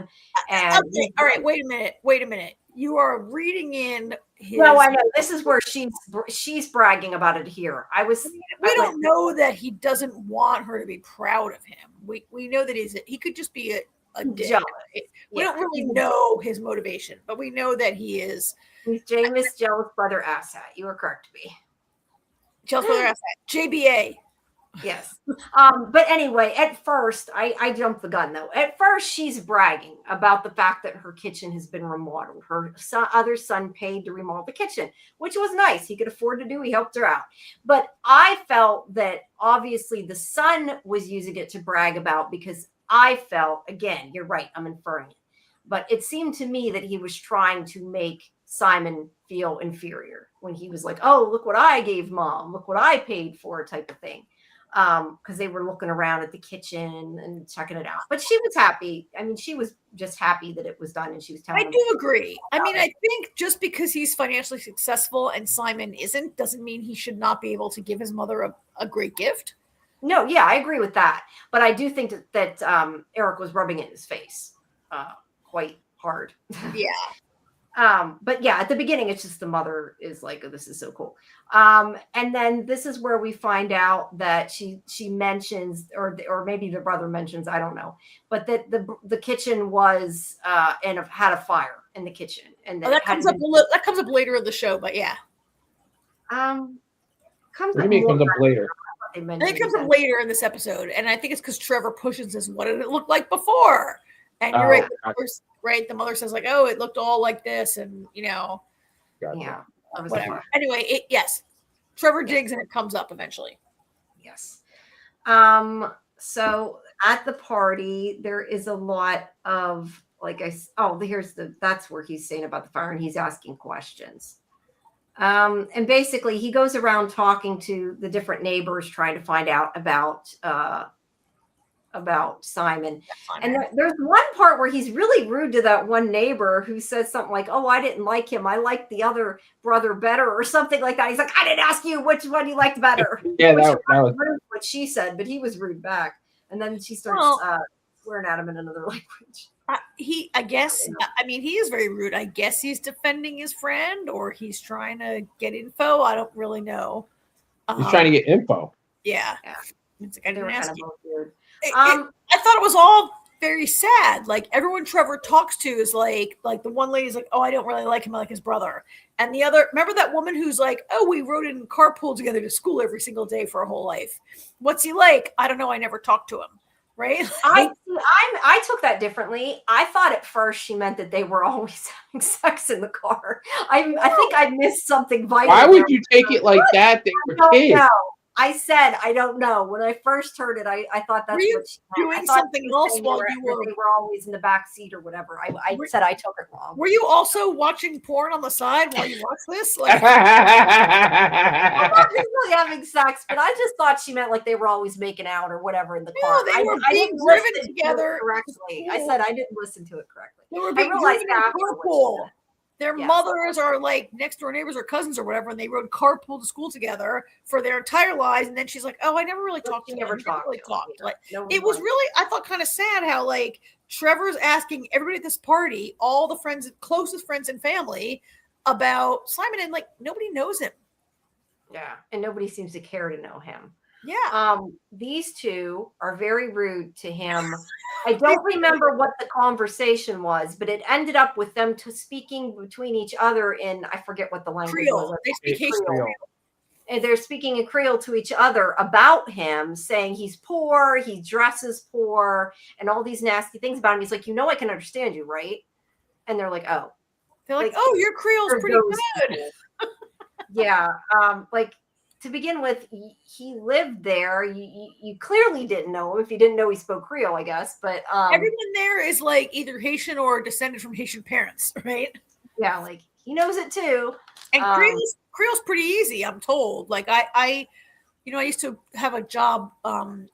We had countries in many offices, and all my friends who worked in Haiti picked up Creole real quick, and they said it's like it's not like as languages go, Haitian Creole is not like where I'm going with this is certainly a kid raised by a Creole speaking mother would speak it. Like why they think Simon doesn't speak it is crazy, right?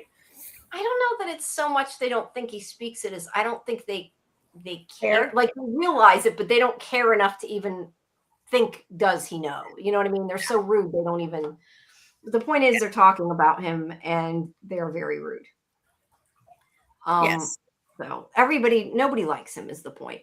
And now there's the conversation here at dinner where Eric here is bragging about his job in management. Okay, but and then saying, we have open positions because he's like trying to get his brother to work for him because he thinks his brother's lazy because he's an actor. Let me interrupt you for 1 second. To be fair, his wife egged him on, and his wife was like, tell everybody. And he's like, oh, no, tell everyone. And he had this false modesty, I think, when he said, oh, no. Oh, yeah, it was absolutely false modesty. Yeah, and then the wife's like, no, it was almost like it was set up like she was going to tee him up so he could. I felt the same way. Right? Yeah, make him sound good. Look, there's nothing wrong with him being proud of his job, but it's like I said, he's kind of rubbing it in Simon's face, and it's like he basically says I think actually in so many words, I was going to say not in so many words, but he pretty much does. He basically says that Simon's lazy because he's an actor and that he doesn't have a real job is kind of what he says.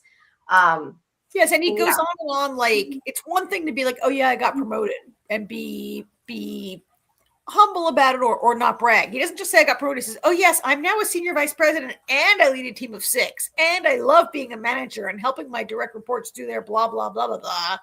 And actually, he doesn't say he's a senior vice president. He says, I'm an SVP now. Oh yeah, right. He says, I'm an SVP. And he assumes that everybody's going to know what that means. I know. He said that. It's not too hard to figure out, but no, you have to think about it. Yes. And as I wrote in the chat in the Discord, nobody loves managing, right? Like those of us who've managed people, it takes time away from, you have to also do your job when you manage people, right? Like I still think I'd rather manage people than be managed by people, but Oh, I don't know, Jamie. I don't know, but maybe I've never been management though. Maybe you're that rare person like Eric who loves it and thrives at it and are really good at it, but everyone's right. It was all, it was all false. He was like, it was all bragging. He didn't just say, like, if you were legit at anyone would be like, oh yeah, I got promoted. Thanks for your congratulations and move on. Not like give a big, who cares what you're an SVP and this and that. And then, yes, he takes the shot at his brother. Yeah. And he says that there's open positions because he was trying to get him to work for the company instead of being a lazy actor. I think if you're really concerned about your brother, you could say that on the side, but to say it in front of everyone is a totally different level of what you're trying to do there. And right? he also is very rude to his mother, to Trevor too, because he's like, why are you here? This is friends and family. Like he brought his friend. I mean, okay, maybe he hasn't known him long, but there was nothing wrong with him bringing his friend. And he's like, why are you here? You're not friend and family. How long have you known him? Like he was just doing everything he could to be an asshole, basically. I think he became defensive when Trevor started to speak up for his friend, right? Yeah, that too. Yeah. He didn't like, Trevor did start to speak up with him. But then finally, whenever his brother starts asking about what happened with American Horror Story, Trevor kind of steps away, I think because he knows it's going to be a fight. And also he can use it as a time to snoop. But he steps away. He starts snooping around. He does get caught by Simon, I think, but he basically pretends he just went in the room to make a phone call, which he still shouldn't have been in there. But because they kind of didn't really get upset that he found him in there. He clearly was snooping, but Simon didn't know that. So I he made think it Simon is a little oblivious. I think Simon is again, going back to that part where he barges into his agent's meeting. I think Simon maybe doesn't pick up on things around him. Yeah, I think that may be the case. But I think he says at this point, I think he does talk to Cleary, doesn't he, on the phone, and he says that he doesn't want to do it. Yeah, then he fakes that he was getting his cholesterol results from his doctor. Yeah. And of course, Simon buys it. Yeah. Well, he's wearing the wire. So he calls Cleary. He's like, I'm not getting anything. And Cleary's like, you're not pushing hard enough. I think Cleary might have heard all of that, right? Yeah. Yeah, I think Cleary must have been. Well, I don't know. I don't know if he was saying he didn't push hard enough because he said he didn't have anything, or I don't think he's listening live because he breaks that. Because who has hours and hours to listen? Yeah, I think he just, when he said, I didn't get anything, he's saying, well, then you're not trying hard enough. I think was more what that was about. Yeah. So then he has this conversation with Simon's mother, which is really sad, which is basically his mother saying that she didn't realize her son was lonely. Like, she thought he was happy being alone. And then she realized when he said, thank you for loving me, that like he was a really lonely kid. And she didn't realize that, you know, he had nobody, and she felt really bad at that point. And it's kind of, highlighting the fact he still is lonely and doesn't have friends. And I thought this was so heartbreaking that his mother says, like, he this bit about like, thanks mom for loving me, because basically nobody else loves him, right? And then she's like, he never had a friend before, and and I mean, it was heartbreaking, and it was a level that I don't expect from a Marvel. This level of sensitivity is not what I expect from a Marvel product. Yeah. I was like surprised that it went into this level of all right, I'm gonna just put a little star here for Punisher's comment, okay, and we'll come back to it, Jamie, because it's about a theory, and we'll come around. But yeah, this was really sad, and this was a level of emotion that I didn't expect out of this show. Yeah, I don't know. AJ was not expecting emotion, and I don't know. Yeah. At any rate, AJ, what did you think of any part of that? He doesn't think about it. Okay. Really didn't. That's fine. I was going to say, though, Trevor obviously is affected by this. And then they're celebrating, and I think Eric says something else nasty that I don't remember what it was, but he said something. Okay, so they come into the kitchen, and Simon gives his mother an ice cream maker, and she's really excited about it because it's a gift she wanted. It's from her son, and she's being supportive. He obviously does not have the kind of money that Eric has, and Eric throws it in his face and is like, oh, mom gives you money. You used her money to buy this. This is crap. Like, it's really nasty, awful to him about it. And, Trevor could see all this happening, and I just don't like Eric. He's an asshole. That's my comment. Yeah, I've come around a little bit on Eric, but let's finish this and then I'll tell you my Eric thoughts. But he's pretty mean in this moment, although who among us, okay, so when you were a little kid, you definitely bought your mother a present with money that your mother gave you, right? Eric's problem with it is that Simon is now like a 40-year-old man who still is taking money from his mother, which, to be fair, like, my mom is gone now, but my mom used to always give me $50 for gas money. Every time I came to my parents' house, she'd give me $50 for gas. And do I need $50 for gas? No, but it made my mom happy to do that. So I always took the $50, right? Mm-hmm. I was like, Mom, it was like a long time ago. I'm like, gas costs $30, Mom, but whatever, right? I think, Eric's being a jerk against Simon, but he's judging his mother a little bit also. He is. Right?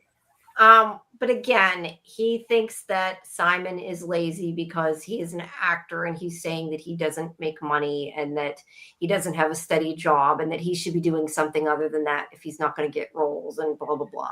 Well, and isn't the cliche that all actors are also waiters? Like Simon doesn't have a side hustle that we have seen yet. Yeah, we're assuming that he does not.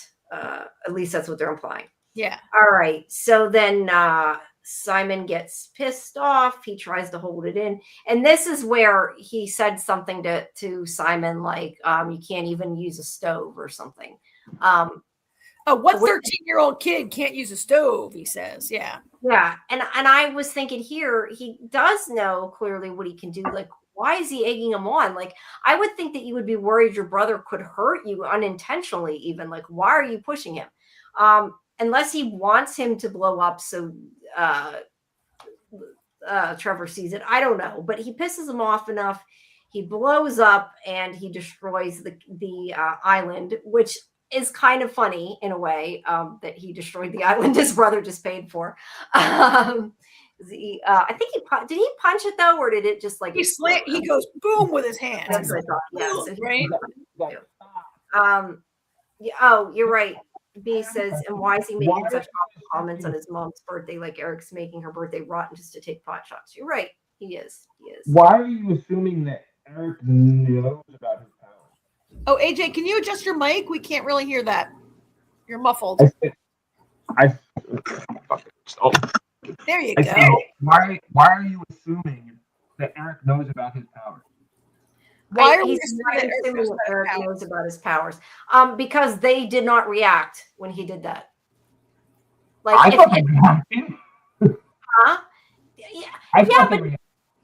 Yeah, but I thought they more reacted like, Simon, what are you doing? More than, oh my God, you just smashed the whole island. How did you do that? React. I thought that his brother knew because they were raised together, I guess. I just assumed he knew. But after I watched the scene and then I thought about it, I watched this earlier today and I had a couple hours to think about it. And I thought about Eric, like, what's it like to be raised with a brother that you could never make him angry because he might like explode with his powers? Like, we don't know what level of control he had as a child versus now. And I kind of felt like Eric's raised with a brother who is special.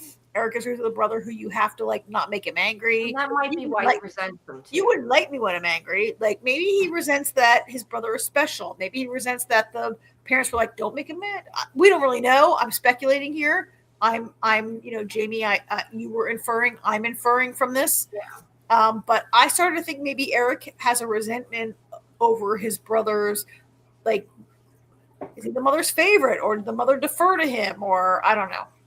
Yeah, that's a good point. But that's why I said at this point, at first when you said about the oven, I thought maybe he didn't know, but then it made me realize, no, he was being sarcastic about the oven because I No, he's not. I don't think he's being sarcastic at all. I don't think he has any idea. Oh, AJ, we need your mic because this is so interesting what you're saying. I don't think Eric has any idea that Simon, because he's not being sarcastic about what 13-year-old doesn't know how to use a stove.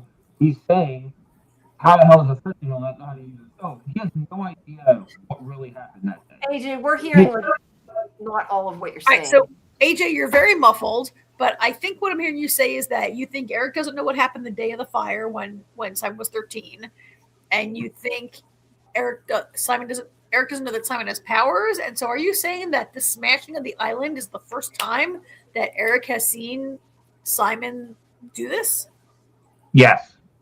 Wow, that's so interesting.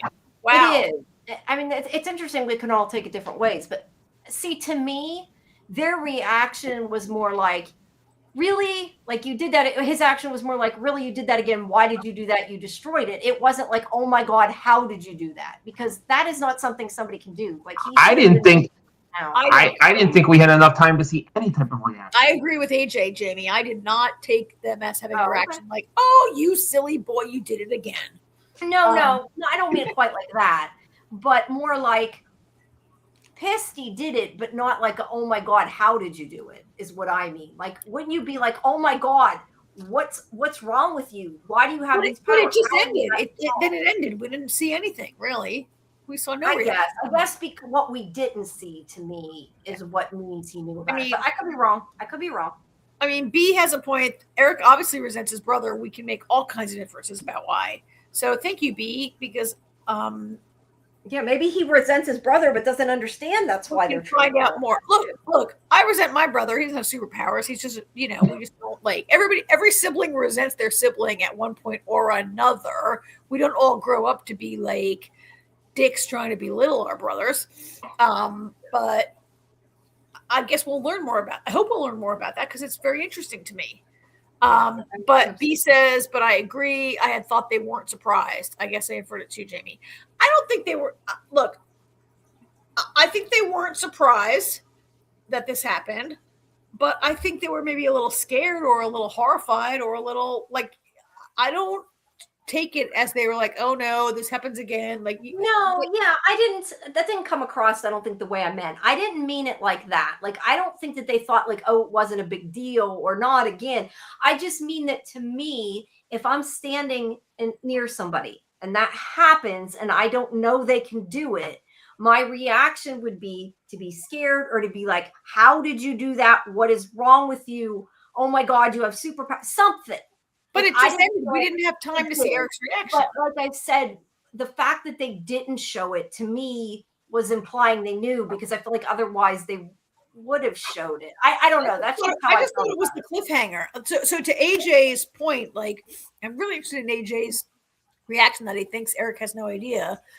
But we didn't see a reaction, but we will maybe next episode, right? See the fallout from this. Yeah, I mean, until we actually see something, you can't really, I mean, you can infer all you want, but it doesn't mean anything until you see it. If they cut the scene, I mean, he smashes the counter and he walks out, and Slattery follows behind him, and then boom, they're in the car. Yeah, so we don't see he anything. Didn't really seem surprised either. They didn't give Slattery's reaction really either. So, actually, Slattery had a reaction. He kind of No, I mean, they didn't give his reaction in the kitchen. Like, he didn't.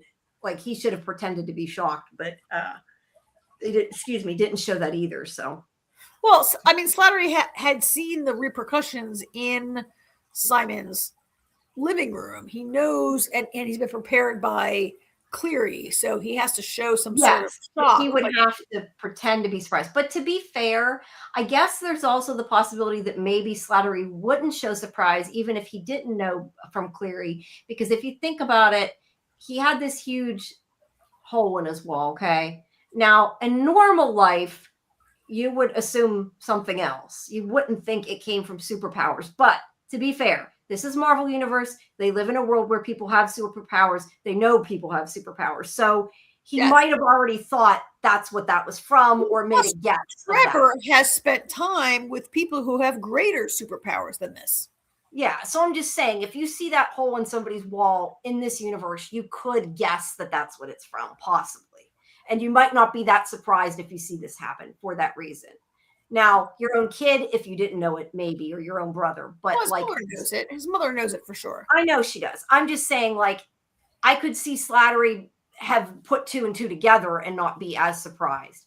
But we didn't see him freak out at any rate either. So I see what you're saying, like they cut it off. We didn't get to see any of that.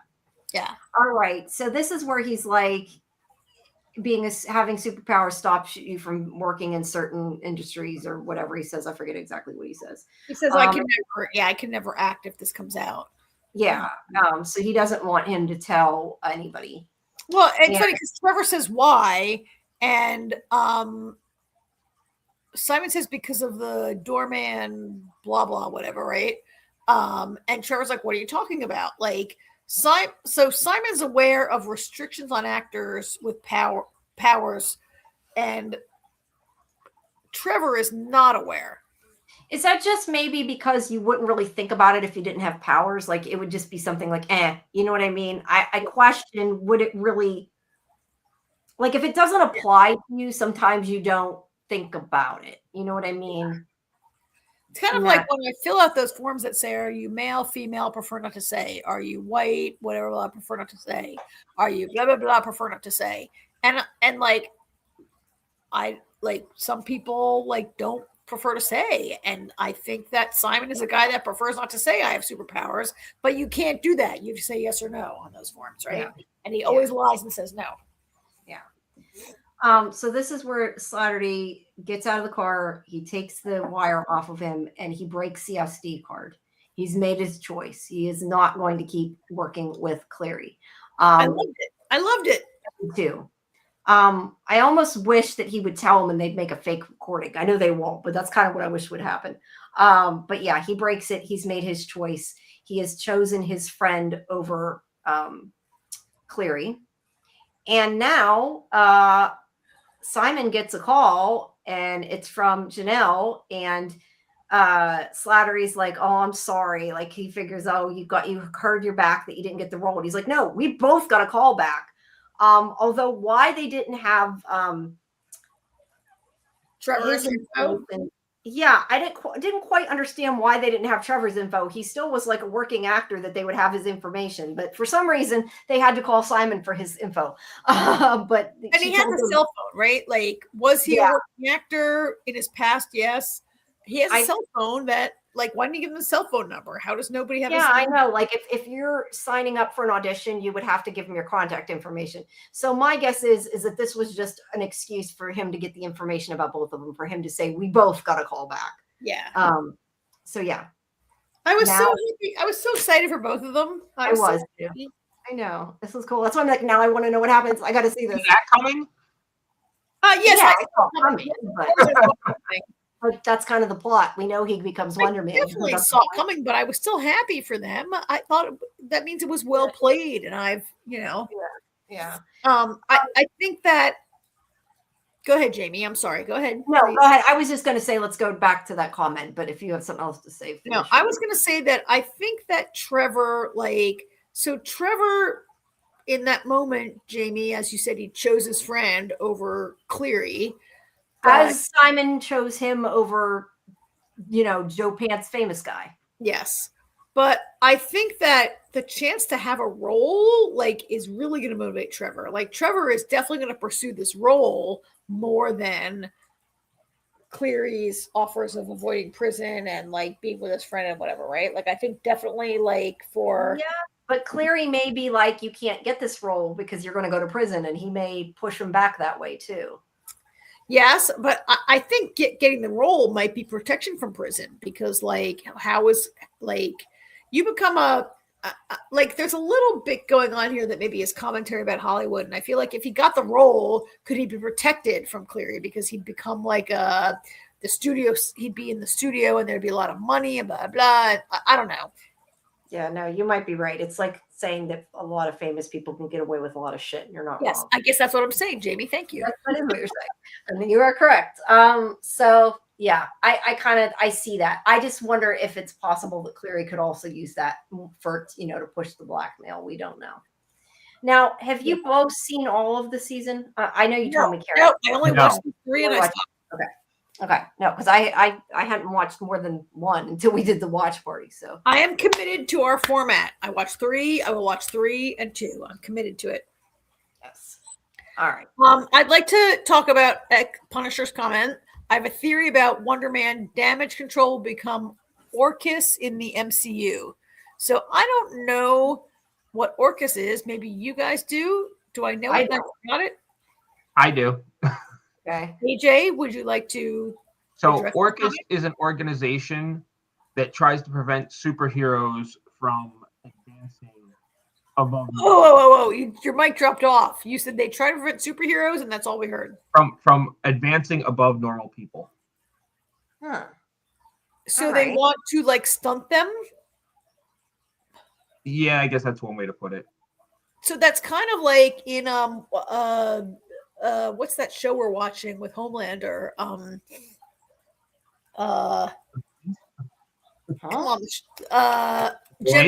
Gen V. It's kind of like in Gen V, where they have a certain serum that will enhance your powers, and they have a serum that will stunt your powers, right? Well, yeah, I mean, they're not trying to. They don't have a serum or anything to stunt their powers, but they don't want the advancement. Somebody with superpower. Okay, so like She-Hulk, for example. Yeah. You know, she has superpowers, but her powers have nothing to do with the fact that she's a lawyer.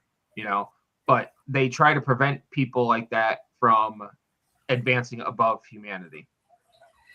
So they would prevent her from becoming a lawyer because she should not be allowed to have a higher degree. Like they shouldn't be entitled to education or to things like that. Like something like that. Yeah. I mean, anything can happen. I don't necessarily see damage control turning it into Orcus because they're two different entities. So I don't know, but that to me sounds like certain fascist regimes, some that start with an N, who are like, oh, you can't go to college because you're this kind of person, or you can't have this job. You can only be a janitor. You can only do this. You can only do that, right? Yeah. Yeah. Wow. It says, I'm looking at Wiki. It says an organization created to prevent mutant ascendancy over humanity and secretly also machines. That's what it says. So it seems like then from what you've said and from what I've read when I'm looking up other things, so he is a mutant then. They haven't said that yet. Well, yeah. In the show, no, do not say that's a spoiler. Shut up. No, I'm guessing from what I'm reading. I have no clue. I'm saying you're reading. You're reading about. No. Okay. But no, I read about Orcus. I have no idea. I just looked up what Orcus is. I said before that I think they're making him a mutant because he had powers at 13. Yeah, no, that's what I was asking. I was saying, do we know he's a mutant? I mean, I guess it makes sense, like I said, unless he's like an inhuman, which would make me happy, but probably not going to happen. I would say that it's a good chance he's a mutant simply because what I was going to say is I think there's a good chance he's a mutant simply because they're, starting up the X-Men franchise again and everything. Now but this is one and done. This is not connected. It is, but I'm saying it makes sense that they're trying to connect it to what they're doing now. So most of the MCU, unless you are like Thor or you're like, very few people in the MCU are born with superpowers. Like some of them wield magic, some of them are born like Thor or people from outer space, right? But most of the humans from Earth either get their powers through magic or they're mutants from like the X-Men style mutants, right? Or they are bit by radioactive spiders or around gamma rays or any of that. Yeah. Right. So currently in the MCU, there are only two mutants that we know for a fact about, and that's Marvel Girl, or not Marvel Girl, Captain. What the hell's her name? Miss Marvel. Miss Marvel. No, Miss Marvel has a magic bracelet. Yeah. Miss Marvel is a mutant. You don't remember her friend telling her that she has a mutant? You're right. Yeah. You're right. Yeah. Miss Marvel's a mutant, and Namor's a mutant. Other than that, there are no mutants that we know of in the MCU right now. What about Scarlet Witch's brother? I thought he was one of the. Scarlet Witch and her brother. Yeah, were mutants. Yeah, he was from. They're not mutants. That was the whole thing with the Tesseract. Remember? They were experimented on. Yeah. With the Tesseract. Yeah. No, I know, but what am I thinking about? Some connection he has to X-Men. Maybe is he in X-Men? Maybe he was in X-Men. I don't know. No, because Evan Peters was in both shows. Quicksilver is also an X-Men. Okay, but Quicksilver in Marvel or Quicksilver in the MCU wasn't a mutant, though. Okay, that's where I'm confused. I thought there was something about X-Men I didn't know. Yeah. So you're saying that the appearance of his powers at 13. For me, it implies that they're making him a mutant. Yes. Although Craig only knows of appearance at 13. It doesn't mean that the kid didn't have powers that weren't reported, right? But we won't know. Right. But I like it. I like it, AJ. I mean that's my point is because got fish oil pills and become inhuman and didn't realize it though. Jamie, stop trying to I said there's that possibility. I don't think that's what it is. I said it could be that technically. You're saying there's no other way. I'm saying, yeah, there is another way. Technically, yes. But no. Yeah. Also that timeline. Right, anyway. But that's all right. I'm liking this. I like this better than Echo. I think I like what they've done with like I'm calling it a small show. You know what I mean? I don't really mean like a small show, but a smaller story that's character driven about these two guys. This is not a show where the world is going to end and they have to save it. This is a show about a guy who just wants to have a normal life, and a dickwad agent is trying to ruin his normal life. Basically, yeah. Right? Yeah. Yep. I'm really liking it. I'm surprised that I like it. I'm sorry, AJ, that you're not. Maybe you'll come around though. Maybe there'll be a little more next week. Yeah, I would love to be pleasantly surprised, but right now I was bored. I was watching it because we were doing the podcast. All right. Well, happens to enough. all of us. Happens to all of us. So, all right. So next week, you guys. Jamie, any announcements before we drop off here? Yeah, I'll just say again for anybody that didn't hear it, next Wednesday we'll be doing the next 3 episodes. But if you join our Discord and you come at 8:30 Eastern, we have a watch party where you can watch along with us and we can chat while you watch it before the live stream. That will be next Wednesday. Tomorrow night, I'm not sure the time yet. Gotta confer, but it is my understanding we are doing School Spirits tomorrow. Myself, Scarlett, and I believe Jen is going to do it with us as well. So that will be happening. Other than that, of course, we're always on Tuesday at 10 Eastern for Fandom Access. But yeah, everybody just check out Discord for times. It'll, of course, go up on YouTube. As always, don't forget to check out SciFiVision.com for our interviews and our video tab of YouTube for our interviews and stuff with actors and other talent. We have more Star Trek coming. Like I said before, the Chris Pratt interview went up, all that good stuff. Today I just talked to Luke Evans. There's all kinds of stuff coming up. So make sure you check that all. So like and subscribe and be here. Subscribe to SciFi Vision, yes. And and we mentioned last time we're going to be having some kind of celebration stream for the 1,000,000 views for the channel.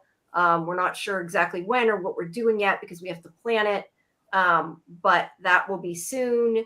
And the only other thing is we are still waiting for confirmation on date for our SciFi Vision Spotlight series, where we're going to be interviewing shows of older fandoms that you guys like, starting with Agents of S.H.I.E.L.D., which should be soon. Just getting time confirmations and all that stuff. So just stay tuned. Great. Wow, that was a lot of announcements. I didn't expect that. Sorry, I went on a bit. But right. See you guys all tomorrow. All right. Thanks, you guys. Thanks, everybody, for Good night, being here. everyone. Good night. Bye-bye. Bye. Bye-bye.